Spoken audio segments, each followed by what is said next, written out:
This episode contains descriptions of sexual encounters and murder. It may not be suitable for all listeners. Archibald Hall was a most unusual, refined, clever, enigmatic, flawed, but ultimately heartless murderer. Paul McBride, QC.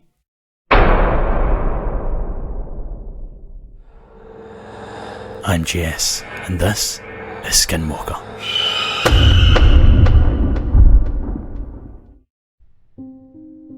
On July 17, 1924, in a Glasgow hospital, Archibald Thompson Hall Jr. was welcomed into the world.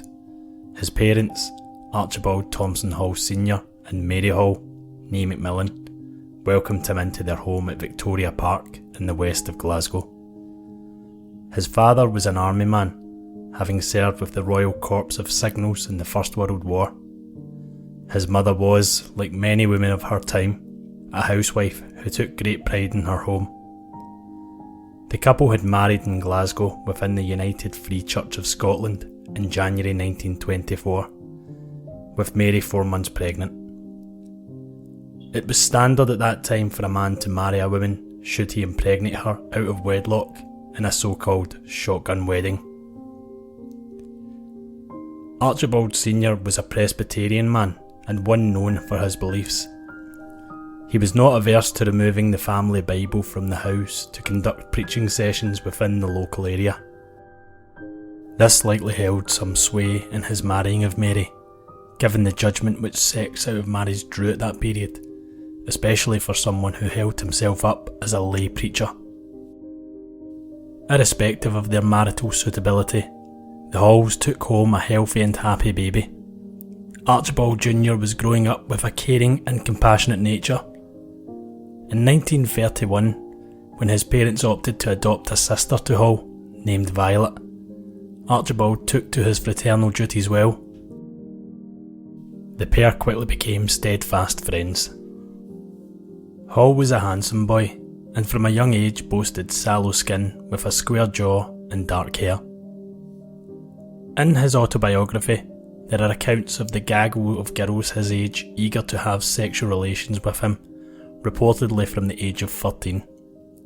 His sexual development, however, came at the cost of his behaviour.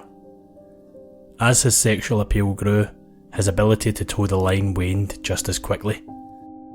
His antics rapidly became a pressing issue. In 1937, aged only 13, Archibald Hall Jr. faced his first court appearance. It was not to be his last. Archibald Hall Sr., with military rigour, was not willing to accept the road which his son was on.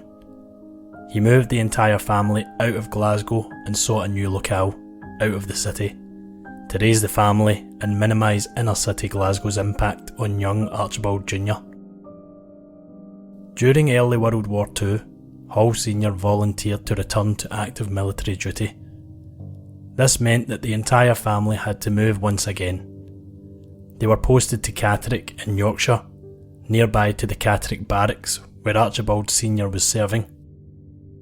Young Archibald was not fond of his new surroundings and almost immediately took to stealing to stave off boredom. He was unfettered in his stealing due to how busy military duty kept his father.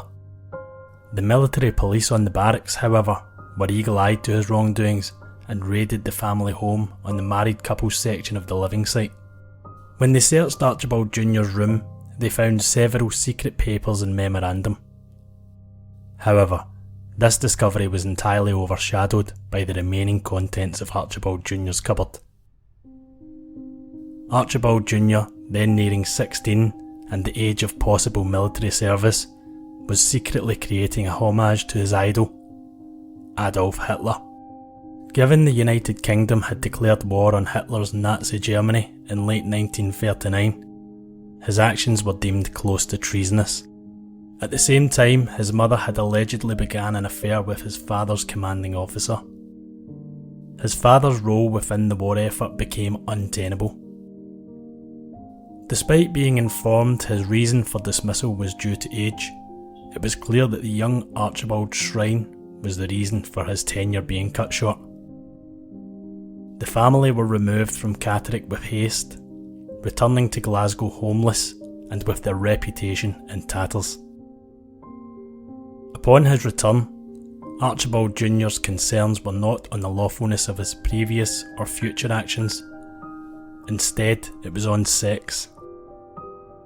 By 16, his nascent sexual prowess was such that a friend of his mother's, a shopkeeper named Anne Phillips, who at the time was in her 30s, took a then 16-year-old Hall for an evening meal, then back to her flat to seduce him. Unable to shake the petty criminality of his early youth, Hall took to robbing the cash drawer within Anne's shop as their relationship continued. Unrelenting in his sexuality, Hall also took to having sexual relations with another of his mother's acquaintances. Archibald's mother had recently brought in a Polish freedom fighter in exile in Scotland, Captain Jakubowski. He had initially lodged in the Hall family's spare bedroom, but when complaining of the discomfort of the bed, Archibald Jr. offered his. It was at this point, whilst bed sharing with the displaced Polish captain, that Archibald Jr. realised he was bisexual. The pair became an item right under his mother's nose, sharing a double bed and their sexual passions right there in the upstairs bedroom of the Hall family home. By this time in his life, he had also developed a fascination with jewels, gems and precious metals. He described his, quote, lascivious appreciation of jewels and fine antiques, and the sexual gratification which obtaining them would bring to him. To enable this love, he roamed the streets of wartime Glasgow, earning a living as a petty thief. After honing his skills at this level of the criminal underworld, he progressed to a more ambitious career in theft, primarily targeting shops and local houses. As World War II had begun in earnest in September of 1939, many of the men of the city, including Archibald Sr. at Catterick Barracks, were caught up in the measures imposed in the National Service, the Armed Forces Act of that year, which imposed conscription on all males between the ages of 18 and 41. Only conscientious objectors, those deemed medically unfit to serve, deserters, and dodgers remained at home.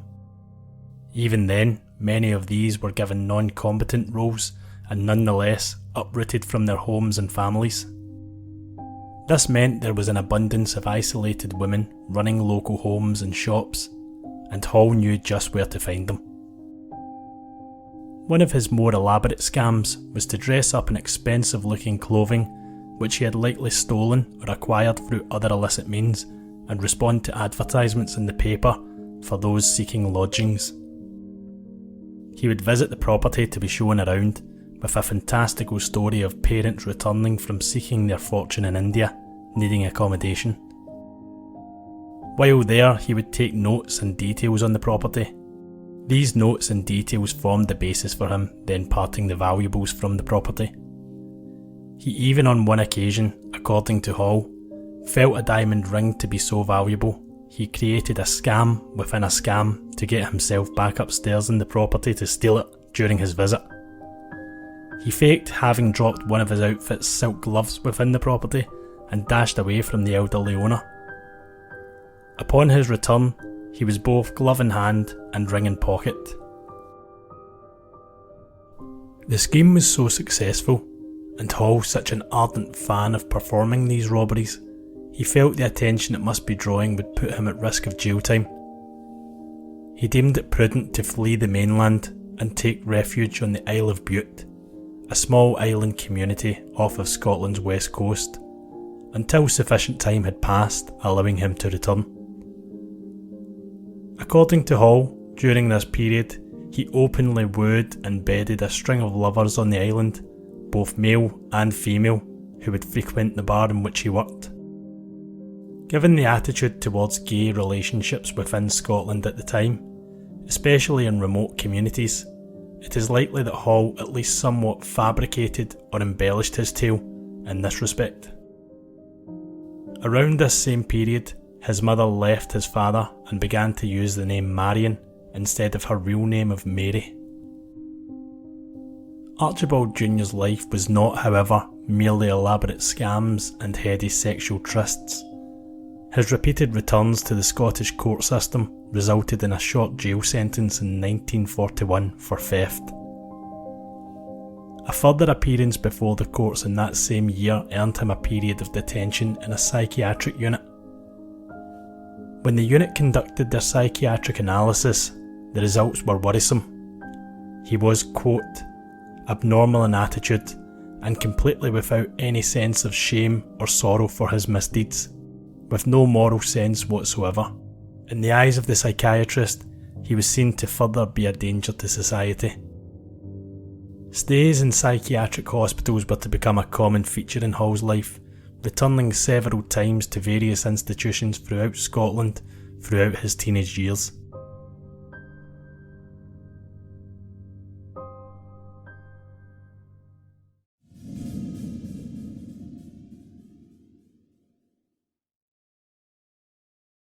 In 1946, Hall was released from his final asylum stay in Perth Asylum, and he was ready to make his name.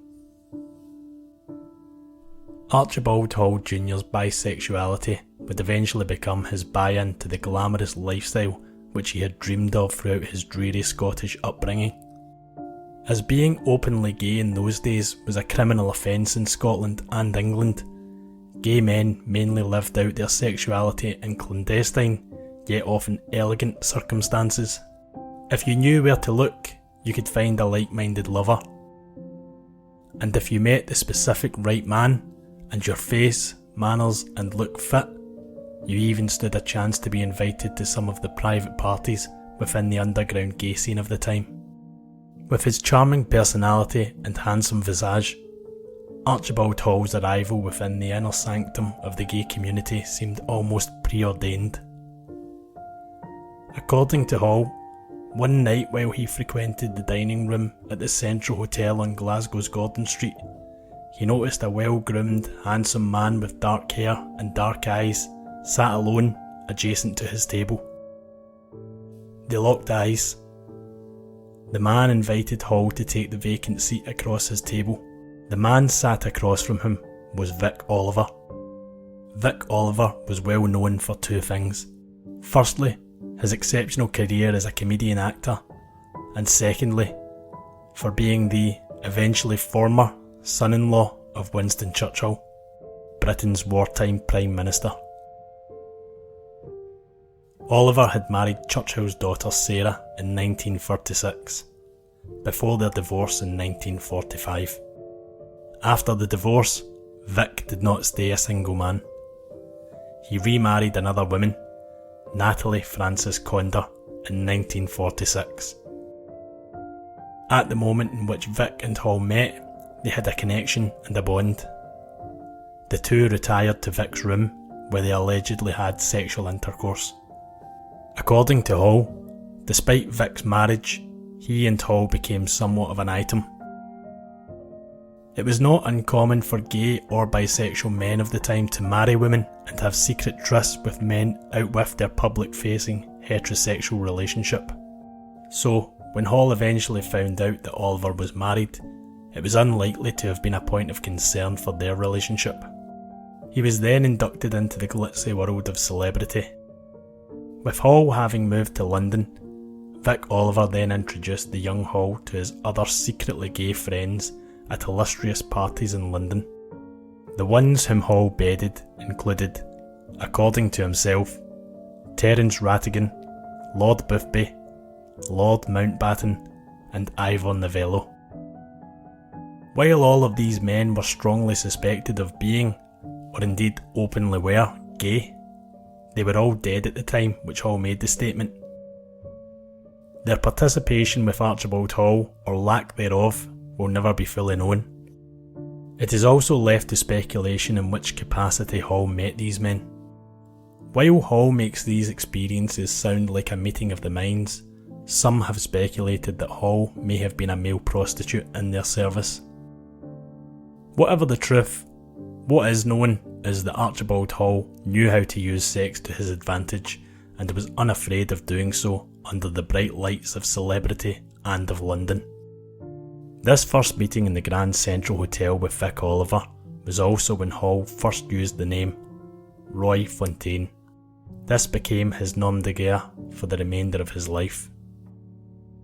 Hiding his identity was in Hall's nature, and he proceeded to do it for most of his adult life. However, the creation of Roy Fontaine was no rebirth into high society and being on the right side of the road. It was merely another ruse through which Hall hid his criminal past to enable his future crimes, albeit this time as a well-to-do and well-educated fraudster. Having had petty sentences across Scotland and England, which saw him released in 1948, then again in 1952 with intermittent prison time, Hall was not a criminal who proved beyond catching.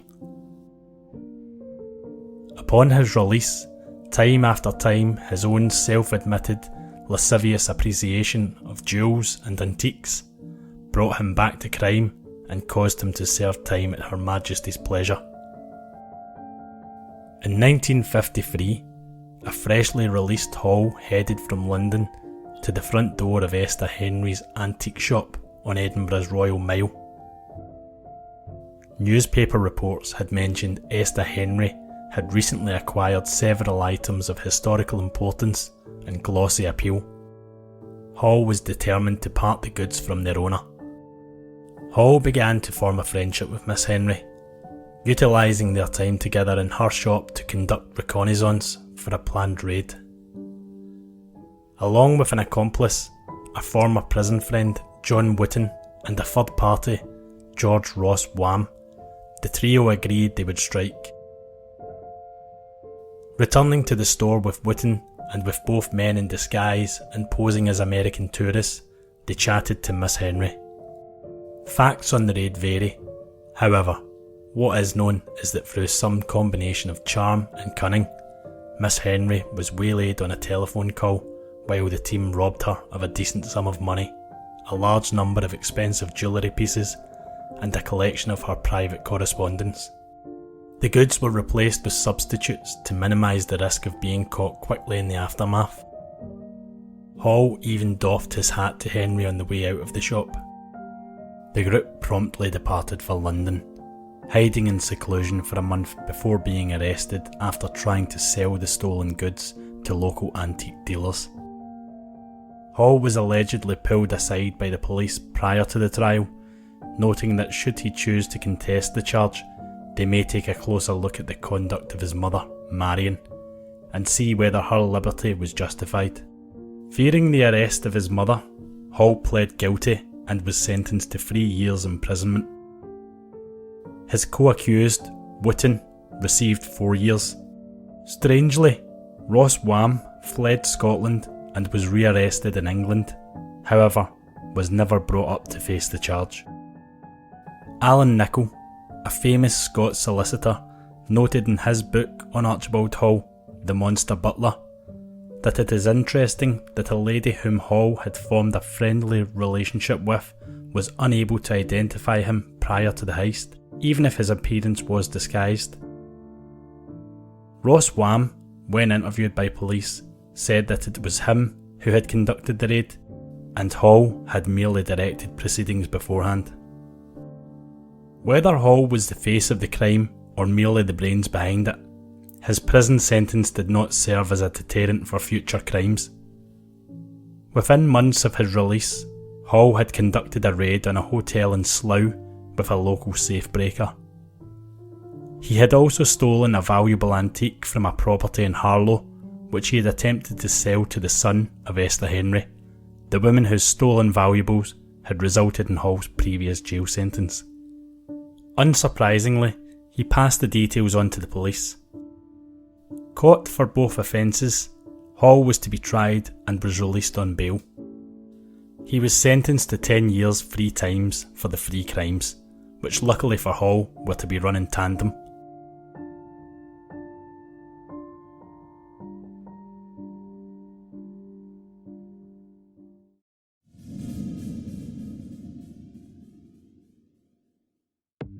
In March 1963, John Wooten, his accomplice in many of his crimes, married his mother, Marion, with Archibald, at this time on parole for the Slough and Harlow jobs, as their best man.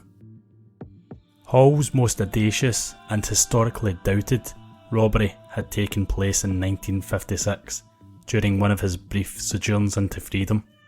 Hall had reportedly spent time in Paris and seen how Arab royalty was treated and given respect for not only their status but for their wealth.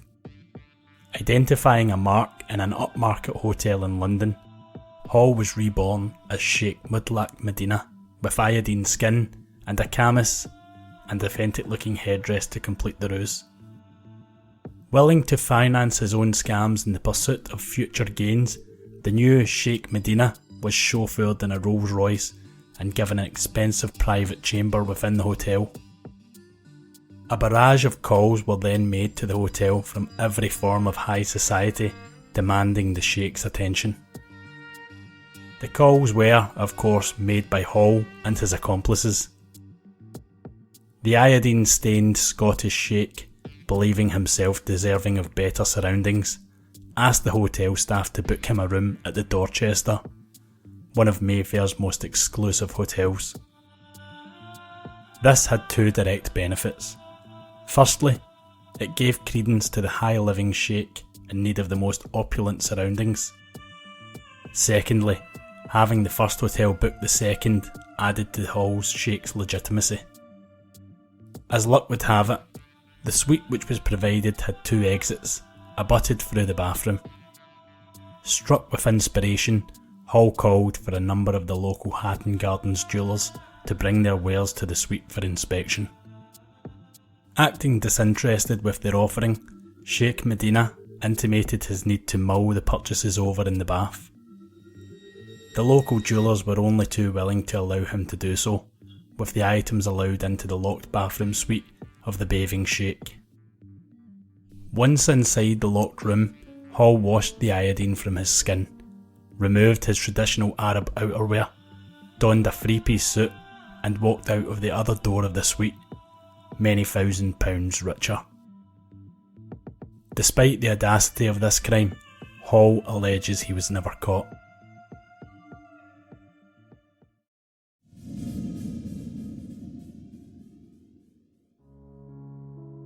Upon his release for the Slough and Harlow jobs, Hall maintained his taste for finery.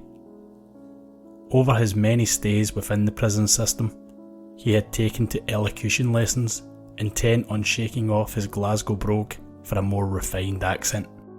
He hazarded that this would help to enable his new primary method for obtaining access to the rich and famous as a butler.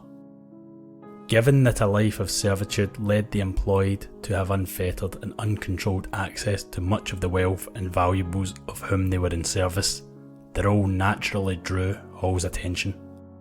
At this time, the availability of people willing to work in such servitude was also dwindling, meaning many families in need of the service were willing to depart from some of their more traditional post requirements and simply take what they could get, provided they sounded and looked the part. Hall firstly began in the employ of a wealthy American living in Sussex. His cunning nature helped him influence the other person in his service, a female cook, to jointly look for an even more upmarket role and utilise this as his first reference. It was a successful venture, and his next role was to be Hall's first venture into diplomatic and aristocratic service. He was taken into the employ of the diplomat Nigel Law in Buckinghamshire. It was then on to the noble Aylwin family, whom he defrauded of all the silver not marked on their inventory lists. Lady Aylwin, according to Hall, enjoyed enticing him into sadomasochistic sex, and this led to his need to leave the post, while, according to Lady Aylwin, Hall had to be removed from the role as she sensed something sinister in his demeanour. This nonetheless did not deter Sir Charles Clore from accepting Hall into his service in November 1963. A chance call to the local police office resulted in the discovery of Hall's deception. He was recalled from parole, whereby his crimes, alleged and proven, were considered, and he was sentenced to 10 years of preventative detention. Hall was not only adept at escaping from his actions, but he also proved to be a dab hand at escaping from custody and prisons. While detained on his 10-year sentence in 1965, he removed himself and 2 others from Blundstone Prison in Suffolk and remained on the run for a year before being recaptured. During his time on the run, Hall met Margaret, an Irish native living in London. Margaret was heavily pregnant at the time, and despite it being biologically impossible for Hall to be the father, he, at least publicly, credited himself as the child's father once she was born. Under a false name, Hall even signed the birth certificate.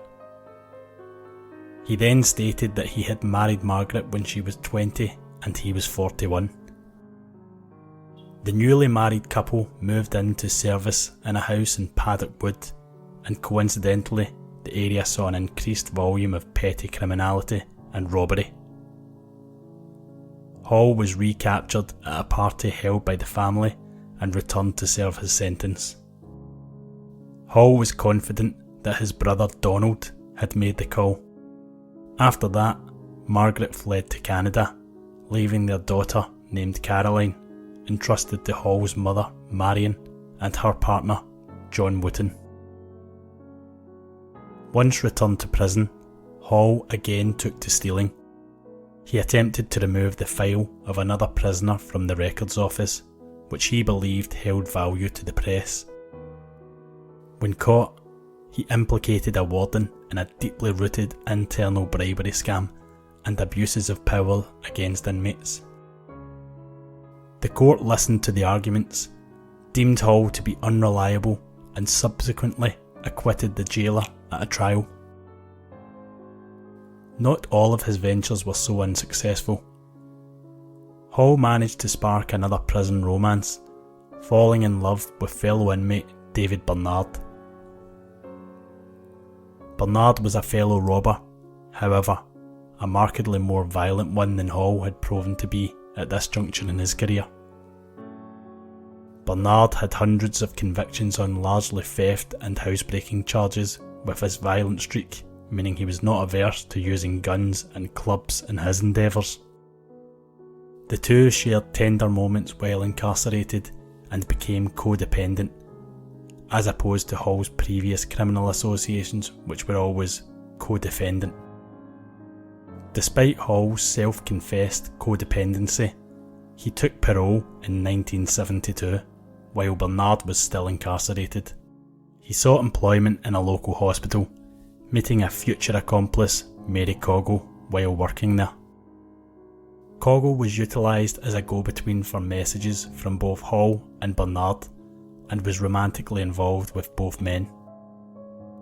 Hall, in spite of his sexual relationship with Mary and long-stated love of David Bernard, married a woman named Ruth Holmes. His marriage to Ruth led to them seeking a marital home, which in truth was only Hall moving into the flat in which Ruth currently resided in. It was in this flat which Hall supposedly received a call from a fellow thief who outlined how he had slept with a rather important man the previous evening, and upon his leaving stole the man's briefcase. Unable to open the briefcase, he enlisted the help of Archibald Hall, who took the item back to Ruth's flat. Once Hall busted the lock, he found a stack of confidential government papers inside. There is some speculation that Hall had actually taken the briefcase from the diplomat's house himself during a standard housebreaking. The property in question was only a few hundred yards from Ruth's flat. Despite his wife's protestations to burn the documents and avoid any attention being drawn, Hall opted to use them to his advantage. Hoping they would be able to free his incarcerated lover, Bernard, he had copies of the documents drawn up. He then made a phone call to a cabinet minister to discuss the worth of the information and whether a specific prisoner may receive favourable treatment upon their return. Quickly realising his anonymity would be compromised should he name which prisoner, Hall hung up the phone. Thinking on his feet, Hall elected to explore whether any political capital could be gained by giving the information to the Russians instead. Hall had taken the documents to the Russian consulate, whereby they inquired about his motives for sharing the information. When they established he was not necessarily interested in monetary gain, they set up a meeting with him in Hyde Park. As Hall did not have any paper to hand, he took the number of his fixer down on a matchbook he had on him and left the consulate. Hall at the time was working in service at Grimshaw Hall and stored the original documents within the property's wine cellar. He never made a follow-up meeting with the Russians. He was caught red-handed, the materials having been found alongside a gun he had stored on the property. Hall again found himself en route to a stint in prison. Strangely, given the previous chastening sentencing Hall had been subjected to, he was sentenced only to 2 years in Long Larton prison for the document theft and possession of a firearm.